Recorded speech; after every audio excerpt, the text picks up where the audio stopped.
Miss the Bye here. Super excited this week to share a new lesson with you.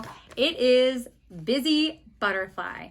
These butterflies are really fun. We're going to be working on a new style of art called crayon resist, or called wax resist, where you're going to be coloring very hard with crayon, and then when you paint over the top, the watercolor does not stick to the crayon. It kind of rolls off and goes onto the paper. So these busy butterflies should be a lot of fun. They're kind of summery. This is our last project. I hope you're going to enjoy this. So let's get started. All right, so to start drawing our busy butterfly, you're going to want to start drawing in pencil first. I'm going to draw in Sharpie so you can see it better. So to start, now the butterfly is symmetrical, which means if you split it down the middle, it should be the same on both sides, same shapes, same colors. And that's what we're going to be working on today. And then we're going to be adding some leaves and some plants with maybe some berries in the background before we start painting.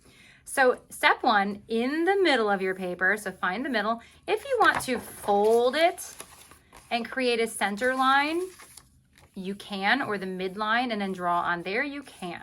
So in the middle of my paper, I'm going to start towards the top with a circle. It's bigger than my thumb. Once we get the circle, the body, it should be like a long hot dog shape. I'm going to draw half on one side, half up the other. So that fold will help you to make it the same on both sides. And then the wings, you can draw kind of any shape you want. My wings are going to go up. Same line on the other side because they should be symmetrical, the same on both. And then I'm going to bring a curved line down. This time I'm going to make my wings a little different than this one. This one goes up and around. You can do that as well.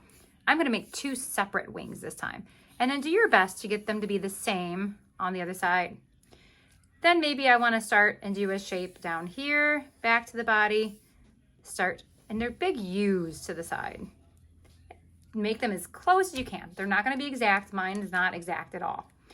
It's close. And then the nose, you can do a U. If you don't want a nose, don't add a nose. Maybe you want a smile. Maybe you want lips. I do 2 half circles for the eyes on the side. And I just scribble in those a little bit. I like to leave a little bit of white on the inside. You can kind of see the eye. Eyelashes or no eyelashes, that's up to you. Antennas.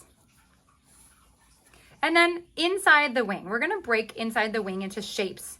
So I'm gonna start with maybe a straight line here. And if I do it here, I have to do it on this side. Maybe a line across here.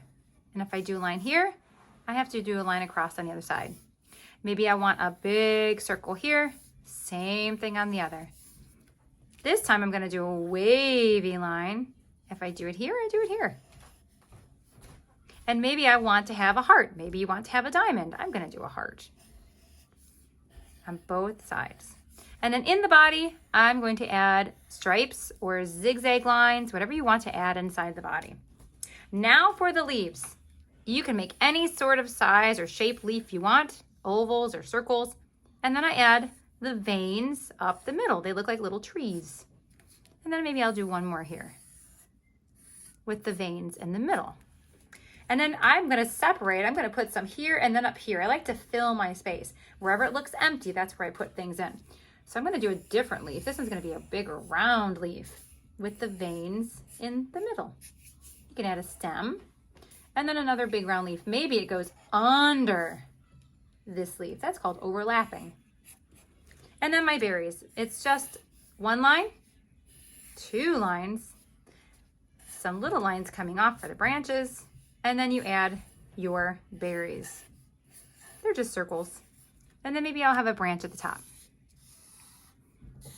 And a berry, a line and a berry, a line and a berry. Now you can add a little mark inside of each of the berries to look like almost like a little glare or a texture on the berry, but that is done. So now we're gonna work on the coloring part. All right, so now to start the coloring part, in order to do crayon resist, we're gonna be using crayons and watercolor, and it works best if you do press really hard with the crayon. So I'm gonna press and draw any sort of shapes you want in the background. I like polka dots. I'm not gonna color them in. You can color them in. I might color in a few. So let's try that. Let's color in a few. I'm gonna do some polka dots in my background, and the harder you press and color in the space, the better the crayon resist or wax resist will work, because crayons are made of wax and they resist water. So once you get your shapes drawn on, If you want to do some crayon resist on your butterfly's body, you can. I like doing half circles, by the way, so if you want to do some half circles, that's fine. So if you want to do some patterns on your butterfly's body with crayon, you can do that as well. You just have to make sure you push hard. So for example, I might put in some pink wavy lines, and I am pushing very hard. So press hard with your designs. And then maybe I want to do some lime green stripes. I'm gonna bring some stripes down on the body. And again, press hard. Okay, and then maybe I wanna do, inside the wings, I wanna do some cross hatching. It's where you go down one way and then across the other. Down one direction and then across the other. That's called cross hatching. So I might do all of my polka dots with some cross hatching.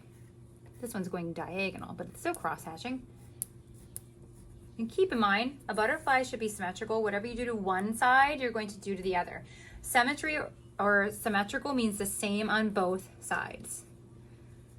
All right, so once I get that done, now I can go ahead and move on to my watercolor, and I'm gonna start painting the background, and then the crayon should pop through the paint. So now I'm gonna start painting and coloring the rest of my picture with my markers, crayons, and color pens, or markers, crayons, and watercolor.